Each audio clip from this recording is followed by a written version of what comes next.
Coba dipikirin, setiap hari kita itu kan nonton film, serial, scrolling media sosial, rasanya kayak hiburan biasa aja. Tapi, sadar nggak sih, di balik setiap adegan yang kita tonton, itu ada semacam ilmu yang sengaja dirancang buat memengaruhi kita.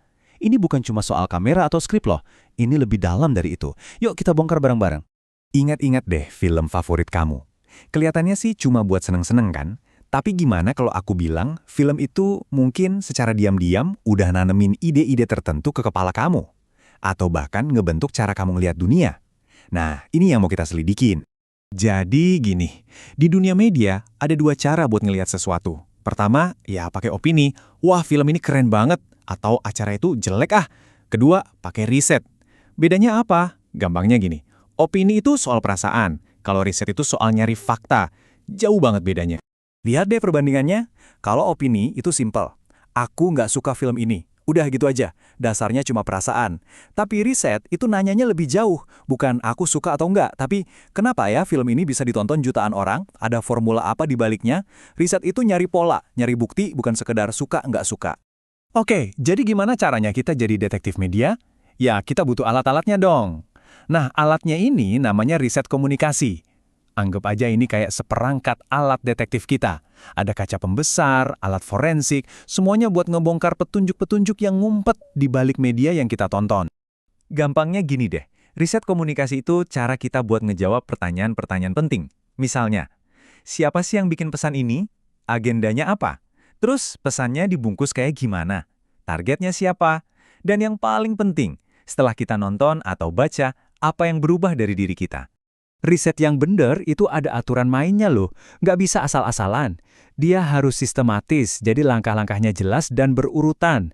Harus objektif, jadi kita singkirin dulu perasaan pribadi kita. Dan yang paling keren, harus bisa diuji ulang. Artinya, kalau orang lain ngikutin cara yang sama, hasilnya harusnya mirip. Nah, ini yang ngebedain riset dari sekedar tebak-tebakan. Dan ini dia peta perjalanannya. Semua dimulai dari rasa penasaran, dari sebuah pertanyaan. Misalnya, bener nggak sih di film superhero itu pahlawannya kebanyakan cowok? Terus kita cari teori pendukungnya, pilih alat yang pas buat ngukur, analisis datanya, baru deh kita bisa narik kesimpulan. Prosesnya runut banget, jadi kita nggak cuma nemuin apa yang pengen kita temuin aja. Oke, kita udah tahu gimana cara kerjanya. Sekarang, bagian yang paling seru. Riset ini sebenarnya bisa ngapain aja sih? Anggap aja riset komunikasi itu punya 4 kekuatan super yang bantu kita ngelihat dunia media dengan cara yang beda banget. Kekuatan super yang pertama itu kayak mata elang. Kemampuannya adalah menggambarkan.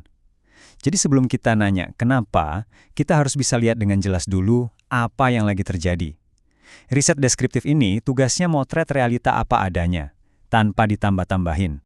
Contohnya gini deh, kita coba hitung aja jumlah karakter utama cowok sama cewek di 100 film paling laku tahun ini. Hasilnya mungkin bikin kaget, misalnya, wow, ternyata 70% peran utamanya itu cowok. Nah, itu bukan opini lagi, itu data, itu fakta. Dan dari fakta inilah biasanya muncul pertanyaan yang lebih dalam. Loh kok bisa gitu ya? Lanjut, kekuatan super kedua, pikiran detektif. Kemampuannya adalah menjelaskan. Setelah kita tahu apa yang terjadi, sekarang kita cari tahu kenapanya. Apakah A jadi penyebab B? Di sini nih kita mulai nyambung-nyambungin titik dan mecahin misterinya. Contohnya klasik banget. Bener gak sih kalau kita kebanyakan nonton film action yang brutal, kita jadi lebih was-was atau parno pas jalan sendirian malam-malam? Nah, riset eksplanatif ini mencoba ngebuktiin apakah beneran ada hubungan sebab akibat di antara keduanya. Kekuatan ketiga ini canggih banget, kayak punya bola kristal. Kemampuannya adalah memprediksi. Dengan ngerti pola di masa lalu dan sekarang, riset bisa bantu kita nebak apa yang bakal terjadi di masa depan. Di zaman sekarang, di mana tren bisa berubah cepat banget, kemampuan ini jelas berharga banget. Pernah nggak sih ngerasa kalau layanan streaming kayak YouTube atau Netflix itu kok tahu banget apa yang pengen kamu tonton selanjutnya? Itu bukan sihir, teman-teman. Itu adalah hasil riset prediktif. Mereka analisis semua data tontonan kamu buat nebak dan bahkan ngebentuk selera kamu ke depannya. Dan kekuatan super yang terakhir, ini yang paling bisa mengubah keadaan. Kemampuan untuk mengontrol atau membentuk. Riset ini nggak cuma berhenti di wawasan, tapi dipakai buat ngubah sesuatu biar lebih efektif. Inilah momen di mana teori akhirnya dipraktekin di dunia nyata. Pernah mikir nggak kenapa sebuah trailer film bisa pas banget di hati? Itu bukan kebetulan. Studio film itu melakukan riset mendalam. Adegan mana yang bikin deg-degan, musik apa yang bikin penonton terharu. Semuanya diuji coba buat memaksimalkan reaksi penonton dan mastiin filmnya laku keras. Riset ini punya kekuatan buat memengaruhi kita. Oke, kita udah lihat cara kerja riset di balik layar. Tapi pertanyaan utamanya kan, terus kenapa? Apa untungnya buat kamu tahu semua ini? Jawabannya banyak banget. Ini bisa mengubah cara kamu melihat semuanya. Dengan ngerti ini semua, kamu tuh kayak dapat kacamata baru. Kamu nggak lagi cuma sekedar nonton, tapi kamu menganalisis. Kamu bisa ngelihat apa yang ada di balik layar, ngenalin pesan-pesan tersembunyi, dan paham gimana sebuah cerita dirancang buat mempengaruhi kamu. Intinya, kamu berubah dari penonton pasif jadi penonton yang aktif dan cerdas. Jadi ini tantangan dari aku buat kamu. Lain kali kamu nonton sesuatu, film, series, apapun itu, coba deh jangan cuma nanya ceritanya tentang apa, tapi tanyain lebih dalam.